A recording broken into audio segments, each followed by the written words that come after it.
राम राम सारा ने स्वागत करूँ मैं सबका मेरे YouTube चैनल योगम शरणम में। आज हम बात करेंगे योग के बारे में। ये योग आया कहाँ से है। योग हमारे भगवान शिव की देन है। भगवान शिव ने ही योग शुरू किया था। सबसे पहले तो भगवान शिव ने योग की शिक्षा माता पार्वती ने दी थी। उसके बाद में योगी गुरु मत्स्येंद्र नाथ ने। योगी गुरु मत्स्येंद्र नाथ ने तो सब जानते होंगे, वो गुरु गोरखनाथ के गुरु थे। और गुरु गोरखनाथ ने भी योग का प्रचार प्रसार किया है। और आजकल बाबा रामदेव ने तो योग घर घर में पहुंचा दिया है।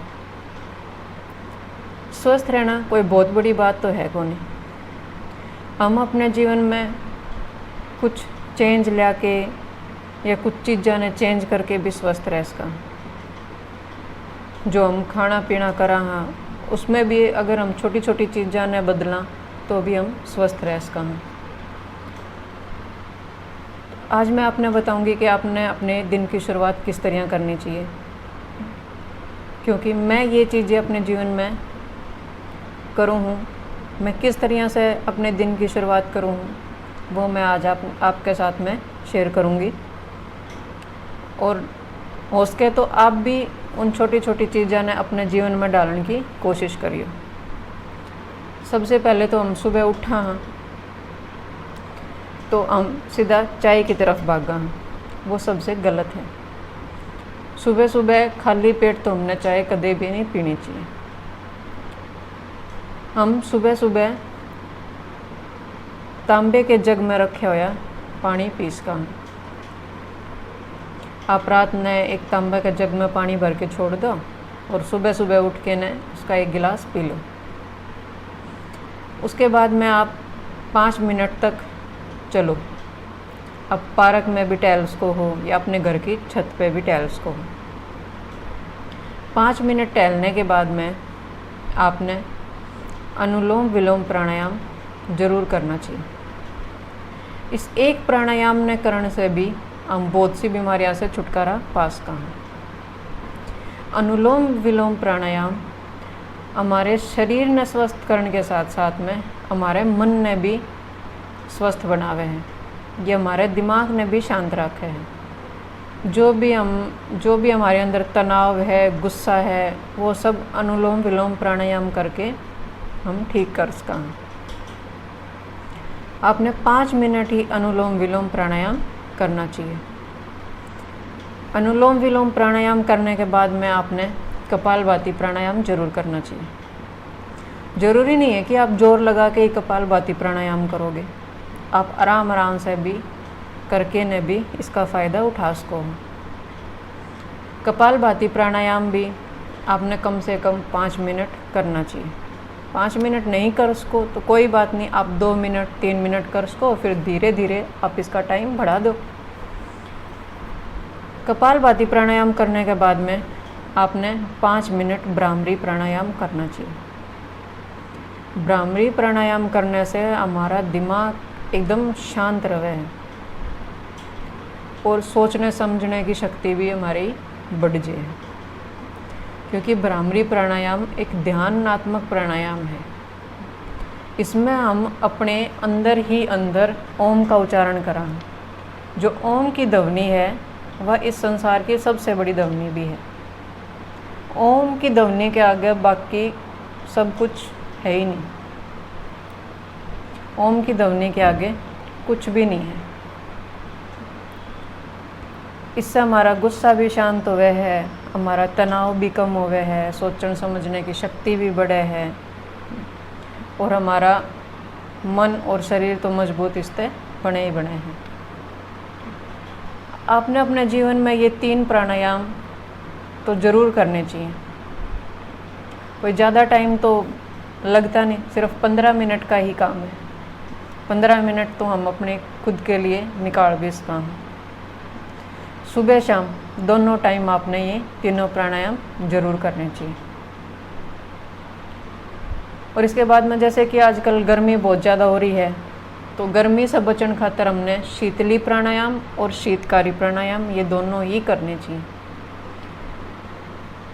मना आपती, अनुलोम विलोम प्राणायाम, भ्रामरी प्राणायाम और कपालभाति प्राणायाम और शीतली प्राणायाम, इन चारों प्राणायामों का वीडियो मैंने डाल रखा है और इनका लिंक भी मैं नीचे डिस्क्रिप्शन में डाल दूँगी। आप एक बार इन्हें ज़रूर देखियो और उसके बाद में अपने जीवन में इन्हें अप्लाई भी करियो। शीतली प्राणायाम के बाद में एक और प्राणायाम है शीतकारी प्राणायाम, जो कि हमने गर्मियों में करना चाहिए। शीतकारी प्राणायाम में हमने क्या करना है, इस तरह से अपने दांतों ने करना है और दांतों से हमने हवा अंदर की तरफ भरनी है। इससे एक तो हमारे शरीर में ठंडक भी मिलेगी, दूसरा जिनके दांतों में दिक्कत है या जिनका ठंडा गरम, जिनके दांतों में जैसे खट्टा भी लग गया है, सेंसिटिव की प्रॉब्लम है, वो भी शीतकारी प्राणायाम ने करने से ठीक हो गए। ज़रूरी नहीं है कि आपने शीतली और शीतकारी प्राणायाम करने ही हैं। अगर आपने ज़्यादा गर्मी लग गया है तो आप ये दोनों प्राणायाम जरूर करियो, नहीं तो अनुलोम विलोम प्राणायाम, भस्त्रिका अनुलोम विलोम प्राणायाम, भ्रामरी प्राणायाम और कपालभाति प्राणायाम तो आपने ज़रूर करनी चाहिए।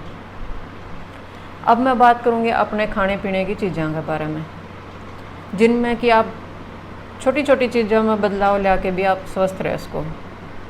जैसे कि हम चाय पीवा, हाँ, चाय में हम चीनी डालना। चीनी तो हमारे सेहत के लिए बहुत ही ज़्यादा हानिकारक है। आप चीनी की जगह पे देसी खंड यूज़ करो या फिर गुड़ की चाय पियो। वो चाय कम से कम हमारे शरीर में नुकसान तो कौन करेगी। और उसके बाद में नमक, जैसे कि हम नॉर्मल नमक यूज़ करा, वो नमक भी हमारे शरीर खातर बहुत ज़्यादा हानिकारक है। हमने सेंधा नमक खाने पीने में यूज़ करना चाहिए। फिर हम दही खाते हैं, दही में हम मसाला वगैरह पता नहीं क्या मिला के हम खावा, वो भी बहुत गलत है। क्योंकि अगर दही में हम मसाला, चाट मसाला और ये सब मिला के खावा तो जो दही के पौष्टिक तत्व हैं वो तो खराब हो जाए। फिर वो दही खाने का फ़ायदा क्या है। या तो आप दही में चीनी डाल के खाओ। चीनी से मेरा मतलब है कि देसी खंड या गुड़, शक्कर, ये सब मतलब दही में आप मीठा डाल के ही दही न खाओ। अगर आपने मीठा दही पसंद नहीं है तो आप सिंपल भी खा सको, नहीं तो आप उसमें सेंधा नमक डाल के खाओ। दूसरा नमक नहीं, सेंधा नमक।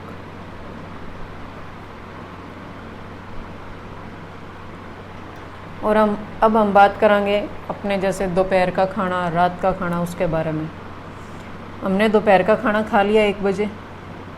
कई लोग क्या कर रहे हैं, 1 बजे भरपेट एकदम खाना खा लिया और सो गए, वो भी गलत है। हम एकदम से पेट भर के खाना खावांगे और फिर हम सो जाएंगे, उससे हमारा बहुत जल्दी मोटापा आना शुरू हो जाए।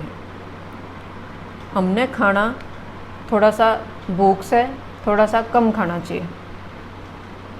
अगर हमने 3 रोटियां की भूख है तो हमने सिर्फ 2 ही रोटी खानी चाहिए। और खाना खाने के 1 घंटे बाद ही हमने पानी पीना चाहिए। और खाना खाने के साथ में भी हमने पानी नहीं पीना चाहिए। रात के खाने की बात करा तो रात ना हमने हमेशा हल्का खाना खाना चाहिए। खिचड़ी हो गया, दलिया हो गया। अब खाली दाल खा के सो जाओ, ये सब हमने अपने जीवन में ज़रूर अप्लाई करना चाहिए। क्योंकि इन छोटी छोटी चीज़ों ने अगर हम अपने जीवन में लेके आवांगे तो हम स्वस्थ रह सका। और एक हम बात करेंगे शुगर के बारे में। आजकल हम देखा कि हर दूसरे तीसरे इंसान का हमने शुगर मिले ही मिले है। ऐसा नहीं है कि शुगर मीठा खाने से हो है। जो आजकल की हमारी दिनचर्या है, जो हमारा काम है, उन सब का हमारे दिमाग पे बहुत ज़्यादा प्रेशर है। और उस प्रेशर की वजह से भी हमारे शरीर में शुगर हो गए हैं। तो शुगर खातर हमने सबसे पहला तो मीठा खाना छोड़ना पड़ेगा। एकदम से नहीं छूटे तो कोई बात नहीं, आप धीरे धीरे धीरे धीरे इसने छोड़ दो। उसके बाद में आप शुगर के लिए एक आसन है जो शुगर का रामबाण इलाज है, वो है मंडूकासन। मंडूकासन आपने किस तरह करना है, आप वज्रासन में बैठ जाओ, अपने हाथ ने इस तरह से मुट्ठी बना लो और अपने पेट पे इस तरह से लगाना है, और उसके बाद में एक लंबी सांस भरनी है और उस सांस ने छोड़ते छोड़ते आगे की तरफ में झुक जाना है। तो इन मुट्ठियों का अपना जो सारा दबाव है वो हमारे पेट पर होगा, जिसकी वजह से हमारी शुगर कंट्रोल हो गए है। मंडूकासन शुगर का रामबाण इलाज है। शुगर में आप करेले का जूस पियो, टमाटर का जूस पियो, घिया का जूस पियो, इन सब चीज़ों से भी शुगर कंट्रोल हो गए हैं। या फिर आप 1 चम्मच मेथी के दाने 1 गिलास पानी में रात में भिगो के रख दो, सुबह सुबह वो पानी भी पीना है और वो मेथी के दाने भी आपने चबा चबा के खाने हैं। उम्मीद करूँ हूँ आपने मेरे ये छोटे छोटे टिप्स ज़रूर पसंद आए होंगे। अगर आपने ये मेरे टिप पसंद आए हों, मेरे चैनल ना सब्सक्राइब करियो, बेल आइकन ज़रूर दबा दियो। फिर मिलूँगी आपसे कुछ ऐसे ही छोटे छोटे टिप्स लेके जो हमने स्वस्थ रखने में हमारी मदद कर सके हैं। तब तक के लिए राम राम।